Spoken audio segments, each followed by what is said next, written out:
Nothing? I got nothing. That was Intense. yes. Oh, man.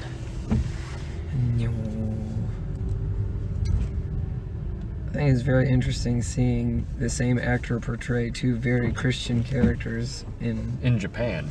in Japan. I didn't think about that, but in 1 year. Yeah, Andrew Garfield did a fantastic job. It's very interesting watching his transformation from Spider-Man to that. All joking aside, I honestly don't know if I have a whole lot to say.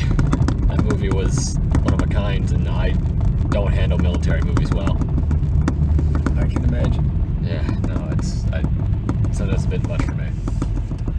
So I'm just going to go ahead and outright give this movie an 8 out of 10, I will say. I very much enjoyed it.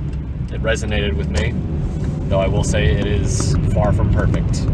I can agree with that. So that's, normally I would give, if I wasn't so emotionally affected by it, I would have given it a 7 out of 10, but I will give it an 8 out of 10, just because it...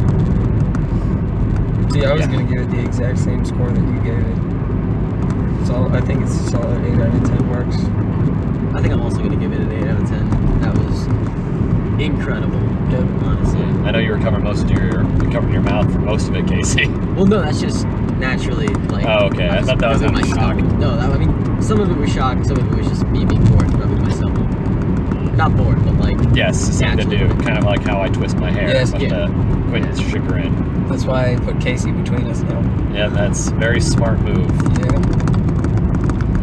But I think that's going to be the Saving Private Ryan of our generation. I can see that. But if only it gets more notoriety, because so far I don't hear a whole lot of buzz about it. It has Best Director, Best Picture, and Best Actor noms right now. Never for mind then. Oscar. Down that up to my own ignorance. Well, I just don't hear a whole lot of people talking about it on campus. Well, then or again, that's I because it think. came out in October. Yeah. This is just a re-release because the Oscars are coming up soon. Got it. Yeah, I just didn't hear anybody talking about it. I think I heard my grandma talk to me about it, but that's about it. Yeah. Even then, I thought she told me it was a Civil War movie. No. But no, you told me it was World War II, so Yeah. either way. Yeah, because like there are like always those war movies that stick out, like Apocalypse Now. Which that one was even closer to the time period it actually was talking about. Yeah, because Apocalypse Now like came out in the 80s, I think, and it was Yeah. about Nam. So yeah, that one. Oof. Then you got like Saving Private Ryan, obviously, Thin Red Line. I'm trying to think of other. Well, Band of Brothers. It's not a movie. But yeah, it's a TV series. that's what I was gonna say. The Band of Brothers and The Pacific, obviously. Which I'm glad they talked about a Pacific Theater part in a major wide release movie. Yeah, because a lot of the stuff is about the European theater. And yes, they did acknowledge it because they had a bit in a movie theater with Nazi propaganda. That one's not much of a spoiler, but it's a fact that it did happen, so you kind of had to expect it being a World War II movie. Yeah. But I'm glad it was a Pacific Theater focused movie. Yeah. Because if you do get a Pacific Theater focused movie, most of the time it's just about dropping the bomb. Yeah. Or at least that's like... That's the other. Or at least they talk about... Or if it's focused on the Eastern Front, as long as they acknowledge the Western Front, the Pacific Theater. Yeah. Usually it's just like, oh yeah, we dropped the bomb in Japan. It's kind of an afterthought. And the other two war movies that I was thinking of were The Hurt Locker. That one's Afghanistan, right? That's Afghanistan, and then Full Metal Jacket. That was the big one that I couldn't remember. And that one's also Nam, right? Yeah, that one's Nam. Nam, same thing. But yeah, I think this is definitely the Saving Private Ryan of like our generation. Yes, and oh dear God, I love military movies, but they can be a bit much sometimes. Yeah. Not the violence, it's just so much about it. And Yep. I personally, I don't really watch a whole lot of military movies. I mean, I don't have anything against them. No, I agree. It's just like, it's like me in horror. You just haven't seen a whole lot of it. Yeah. I honestly haven't even seen Saving Private Ryan or Apocalypse Now. I've seen, a tiny bit of The Hurt Locker. Honestly, of all the stuff that Quinn listed, I've only seen Saving Private Ryan, so...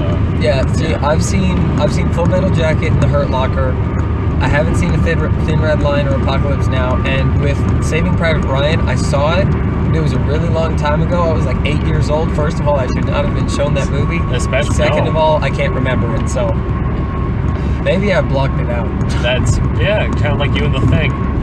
No, I didn't block that out. That's full memory.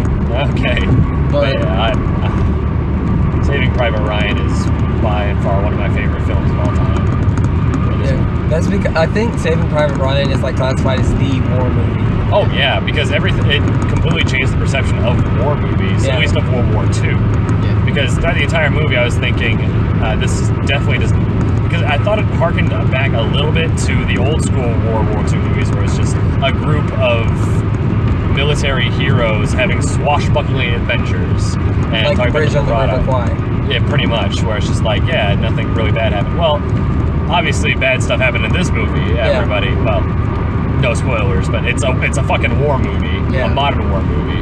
But they definitely had a bit of that camaraderie and heroism to it, Yeah. as opposed to Saving Private Ryan's gritty realism. Yeah. I mean, I haven't even seen Saving Private Ryan, and even I know like the significance that it has. Oh, I know yeah. like how amazing it is. Like, And if if you've ever heard of a military movie, or you're even thinking of one, then you've heard of Saving Private Yeah, Ryan. exactly. And I've been meaning to watch it for quite some time now, but I just haven't gotten around to it. Yeah. Like most movies. Yeah, that's my I life know. too, Casey. Yeah. Is that part of the reason why we co-opted Casey into this cast? Why? So you can culture him like you're culturing me, No, like bad yogurt. no. It's just he works with the group, I think. Yeah, no, I can agree with that. Thanks, guys.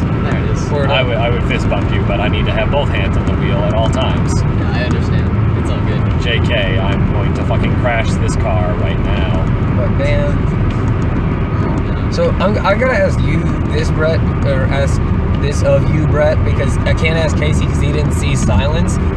Which performance did you think was better? Do you think he did better in I thought Silence? Silence for by Okay, far. okay, and that's. short. I wanted to make sure that. No, I yeah. agree. Silence is a much better movie. I just like Hacksaw Ridge. Yeah. That's about it. Because I think I gave Silence like a 9 out of 10. Yeah, Like, that was a very, very good movie. Yeah. Hacksaw, I said it was normally 7, but I'm bumping it up to 8 for personal reasons. I can agree with that. I haven't So- seen Silence. Is it good? It's really good. It's really long as well. No, yeah, but it didn't feel like It it. didn't feel like it, but It I'm felt still, like a 2-hour, 15-minute movie when it was like, what, 2 hour 45? 3 hours. 3 hours, yeah. Okay. Yeah. Are we talking 3 hours rounding, or was it I like think 3 it hour was 50? ish, like 350 Maybe something. like Like it was 250, yeah. really close to 3.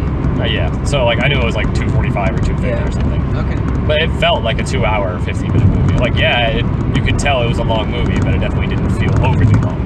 Yeah. So that was our mini review for The Silence. Back to our actual review of Hacksaw Ridge. Yeah. Do you want to start getting to spoilers now? One or- thing I was going to say is 2 things. First of all, actually, is I think Andrew Garfield should have been nominated for The Silence, for his performance in Silence, as opposed to this one.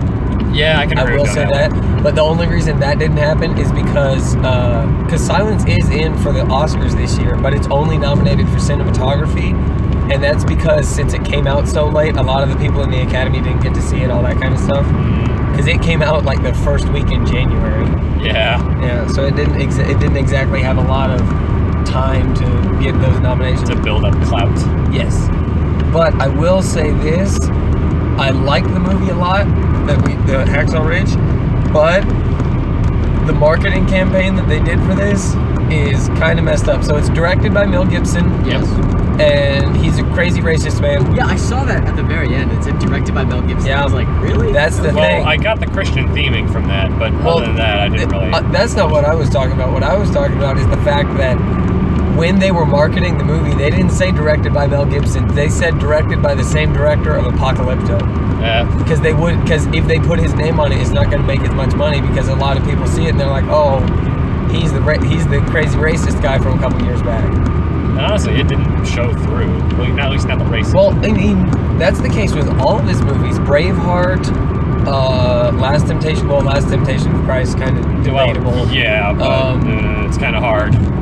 This one, Apocalypto, most of them don't have those undertones, but just because of what... They just want to boycott him. Yeah, which- exactly. Because which I can understand that. Because what came out about him, Yeah. everyone's like, eh. And I think this is like his first movie back in a really long time. And he did damn good, that's for sure. That is absolutely true. Definitely hard hitting, at least. But before we get into the hard hitting stuff, we got to put up a spoiler warning. You have 5, 4. Wait. Oh, no. Yeah, this is his first movie in 10 years. His Jesus. last movie he directed was Apocalypto in 2006. And I don't even remember the concept for that one. That one is was Native Americans. Native Americans? Yeah. So like, oh, you're talking South America, like Mesoamericans? Yes, Okay. like South American. Native Gotcha. American. So more like Mayan, Aztec, Yes, yeah, stuff yeah, like yeah. that. Anyway, so back to the spoiler warning. Yeah. 5, 4, 3, 2, 1.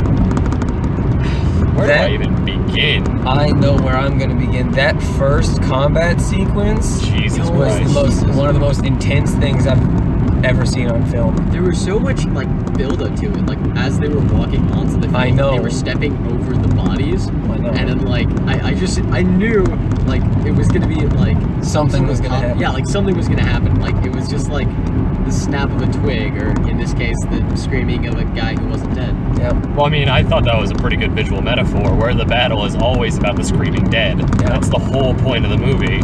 It's like, oh, that's absolutely fitting and chilling. Yeah. Speaking of just the combat in general, it was confusing as shit. Like, the cinematography is all over the place. Now I'm saying it benefited it. Yeah, I agree. I thought it was. Definitely fit the chaos of war. Yes. Absolutely. I mean, I thought it was a bit annoying when I couldn't tell what the hell was going on, but then I realized, well, it still kind of fits. I could somewhat follow, but I followed enough to where I knew, to where I could kind of tell what was going on. Because Well, I mean, I if could it's tell a war general. movie, they aren't gonna like focus in and just follow one dude unless it's centered on one guy. But I mean, you kind of got to go back and forth, especially when they want to show the chaos and the shit show that is what's going on in that war. That's the best way to do it. What they did there. Well, I mean, I think there's a balance that needs to be strike there, because I know with Saving Private Ryan, the very first sequence, total chaos, but you could tell what was going on a grand scheme of things going forward. This one, I couldn't tell what the fuck was going on. Right up until they got to the bunker, where I could tell, like, okay, now they're doing this and this. I just knew that they were fighting forward, and that's all I needed to know. Yeah, I mean, that part I got. But I mean, even the end of Saving Private Ryan, where it's an actual clusterfuck, like the German army meets up with Captain Miller's squad, Tom Hanks' squad. There were clear pockets of what was going on. Yeah. Rather than, oh, it's a cloud of dust, there's bullets everywhere. Nope, no, that guy's dead. Okay, who was he? I don't know. Yeah. I guess that was another bit of a complaint I had, is I thought, like, yeah, it was realistic to have the squad or the battalion or whatever it is called, the group be such a large number, because that's realistically what it would be, but you just don't have enough time to flesh out all the characters. Exactly, and really feel for their deaths. Now, obviously not all of them died, because Doss ended up saving half of them. But now I will say, they did do it right with that one muscle guy with the light machine gun. I forget his name. Which one? The guy who was calling him out for being a coward at the very first. Yes. Let him get it. The one, yeah.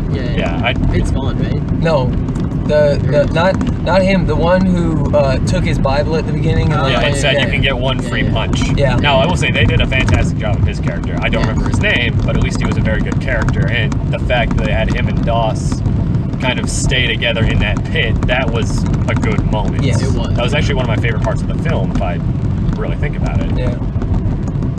That goddamn flashback, or nightmare dream.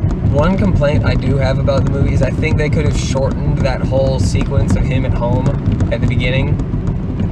Yeah, they probably could have I think they could have cut down a little bit on that at some point. Because I think I like that part. I appreciated that part. I mean, I appreciate where it's coming from, because they have to humanize him, they have to give him something to want to go back home to, and they have to kind of build up his character before he goes into war. Yeah. But I mean, I still think they could have done all of that in a shorter period of time. Okay, so I can agree with you. I'm just trying to struggle with what parts they would cut. So what parts would you have cut? I think I would have just cut out some of the stuff with him and his girlfriend / wife. Yeah, I can see that. Like just even just like small minute scenes, like them doing something at the hospital or going to see the movie. I think was an important scene to show him kind of weird, and then everyone's like, oh yeah, that's relatable, I understand. Well, yeah, and even the part where he sees the wartime propaganda, that Yeah, really works exactly, for him. exactly. So like the movie scene I would have kept, but I mean I think you could have taken out some of the scenes. I mean, I don't think I would have taken out any scenes wholesale. Probably just about 30 seconds from each scene. Exactly, that's what I was Or saying. like a minute, something. Just shorten the length of every individual scene. Because I thought every part of that beginning home part, every part was important. I agree. I agree. I think it was important, but I think that it still could have been shortened down to Yes. something. Yeah. I'm trying to think of where else you really could have helped out a bit on that one. I mean, I'm trying to think of something, but I guess I'm drawing a blank. Because I can agree with you. I'm just trying to think specific parts. Yeah, me too. Like maybe the part with the cars almost running them over. Yes. Like Yeah. that added a couple seconds here or there that, it's cool. Like the first time I would have kept it because it provided a catalyst for like, oh my God, we almost died. I love you. Let me kiss you. Because that, that's relatable. Like that has happened in the past. But maybe not the second time. The second time was just for shits and giggles. How are you, Casey? I'm pretty good. That was, I think anything that I would probably cut out would probably be like, maybe the thing with his belt. Like he kept saying like, oh, do you need anything? And he said, oh, I need my belt. No, I And think that was needed. Like kind of like with the scene in the movie where it kind of shows him kind of weird and I socially suppose. awkward, kind of make him more relatable. I don't know. I felt like that was one of the more weaker parts of their relationship. But like, in it the did movie. play back though. It was just like, oh, Yeah. you're the guy with the belt. Yeah, I So- guess that's true. Yeah. It's like, oh, I remember you because you're fucking weird. Get away from me. Yeah.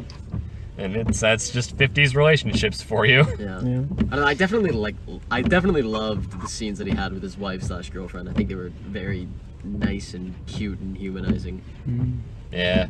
But another thing I really appreciate about the end of the film is that they did say it was based on a true story, but I didn't expect them to actually cut in footage of the actual It's kind of like Band of Brothers. Did they actually do that in Band of In Brothers? Band of Brothers, every episode, I think it was every episode, it would end with like maybe a 2 to 5 minute long thing where it was the people who it was based on and they were talking about what they did in that episode or what they did, what that episode was based on. See, at first, if you just told me that would have happened, like, say I didn't see the film, you just told me, yeah, and it ends with the clips of the guys, maybe I would have thought it was cool, but didn't think it would work. Here, I think that it really helps to humanize the film. Yeah. Like, Yes, it's not just... and confirm that a lot of the stuff that happened is true, because a lot of times in biopics, it's not an actual true story. It's a true story, and then it gets roofed up. Yeah. Yeah, or you could pull a Texas Chainsaw Massacre, say it's a true story, and nothing actually happened. Like the part where he was describing about like the putting water over the guy's eyes that had blood, and then like And then they actually had that in the movie. You see, if I'd just seen the movie, I would have thought that's like, oh, that's just Hollywood. Yeah, exactly. I'm sure there were bits where Hollywood was like, okay, we got to spice this up just a little bit. There was one part that I agree with. There was one part that I think they Hollywooded it up a little bit too much, and I think they shouldn't have. And that was the scene right at the tail end where all the Japanese people come out with this flag of surrender, and then he like slaps the grenade. I'm like, no, that was definitely not needed. wouldn't have happened in real life. I thought it was cool, but I was like, yeah, no. The that's kicking of the Hollywood. grenade, yeah, I can see that. You kick it out of the way, okay, that works. Then But not messes up his leg, slapping it that works. midair. But slapping it midair, I'm like, it's a little too much. Yeah, and like that's part of the reason why I would normally give it a 7. It's just like it felt too Hollywood at moments. And like it was based on a true story, yeah, but I felt there was just a bit too much for it. And again, the slightly overly long intro sequence. Yes. Like I wouldn't call it overly long, but just long enough. Now here's a question I have for you guys. Okay. Who do you think did? Because I think the two main supporting actors for this movie were Vince Vaughn's Sarge, Yes. and then Hugo Weaving as the father. Yeah. I absolutely love the father character. You like him the most? I absolutely adore his character. Okay. It's just you can definitely see the pain in his eyes when Yes. he finds out that not just one, but both of his sons enlisted. Yep. Yeah. That would be heartbreaking. Yeah, I think Hugo Weaving did a better job, like, at his character than... No, and that's not diminishing Vince Vaughn's role. Vince No, Vaughn was absolutely not. fantastic, He but was. Hugo Weaving was just masterful. Like, you could feel the pain that he had. Yeah. And let me just add that movie was really serious, but there was one funny scene, and that was when Vince Vaughn was sitting there and the naked dude, and he's like, "Come on, private parts," and I was Well, like, that whole part was Yeah, I pretty. remember that. That whole That part was was like- pretty fucking funny. What are you doing, private idiot? I have a knife in my foot, sir. if you see, and And the like, I get it was No, kind of we- riffing off no, Full you Metal mean, Jacket. like, what- yes, Yeah. riffing off Full Metal You mean Jacket. where you said like that long name for him? It was like private part something like that. No, it I- was like where you like said his name and it was like really long. Yeah, but I think private part. Oh man, that's funny. Fucking It's pretty Hollywood. fucking hilarious. But I mean, I think Vince Vaughn did a really good job Yeah. as the. I will say that the Hugo Weaving did a lot better job as the father, but Vince Vaughn did a really good job as the drill sergeant, just like R. Lee Ermey did in Full Metal Jacket. I can see that, yeah. No, keep going Ah, no, at the it's- light. It was working. Which way is it? That way or That way. Okay, yeah. Son of a bitch, man. You know I have the skills of a homing pigeon. Sorry, passenger pigeon. You have the skills of a blind pigeon with no wings. You realize passenger pigeons are extinct, right? That's why I use them. Exactly. Passenger pigeons are long dead, just like my navigation. All of the above. What are passenger pigeons? They were basically homing pigeons, but better. Okay. And they all went extinct because I don't know why. Either way. So you were saying about Hugo Weaving? Good.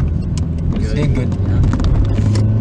And even though he was only in the movie for like a good third of it, he definitely had an arc too. Yes. Yeah. It's just like he was a drunk alcoholic. His son pulled a gun on him, and then he was still a bit of a jackass, but he started caring for his family at least. Yeah. Yeah. He was really concerned, and then he realized, well, there's no way I'm stopping my son, so I may as well just get on with it Yeah. and accept it and help him out. Definitely had some clout with the military too. And what was it? The beginning sequence with him hitting his brother. Yeah. Yeah, that was. That was oh, I think it was important, but I don't see how someone can survive getting hit in the head with a brick. Well, kids are resilient. I mean, I it was can agree with that, true. but there would be some long-term damage with getting hit in the head with a brick. Yeah, I guess I can I'm agree like with that. 99% sure. Yeah, well, that's part of the Hollywood it up, I suppose. Yeah. Yeah. Probably in real life, probably just like a rock or something. See, honestly, I think that's one scene that they could have taken out. I think they could have taken that one out and just kept stuck with the scene of the flashback of him pointing the gun at his dad. I think Yeah, that would I have can worked. see. I That guess would have that's worked true. fine. Because Well, in essence, they both work the same way. Where Exactly. it's just like he's opposed to violence. No, but I think it was more important that it happened to him as a kid, so that he like grew up with the sense of like I Yeah. can't ever kill, I can't ever hurt anyone ever again. Yeah. And I can also agree with Casey. But I Yeah. mean, like maybe trying to think of like again, it could just be another one of those instances where you could chop out about a minute of it and Yeah. then still be Exactly. fine. Exactly. Or maybe even just the part at the beginning with the cliff, because it shows they're close, but then it shows them that they're fighting, and then he bashes his brother with a brick. Oh, I thought you were talking about the not the beginning. How relationship. it start? No, because the beginning of the movie No, was no. war. Yeah, no, I get that Yeah. part. That sets the tone for the movie. I'm saying with the cliff with the two brothers. Yeah. Yeah, him and his brother. Yeah. Well, either way, we saw Hacksaw Ridge, and we'll see you guys sometime later. Yay. Yeah.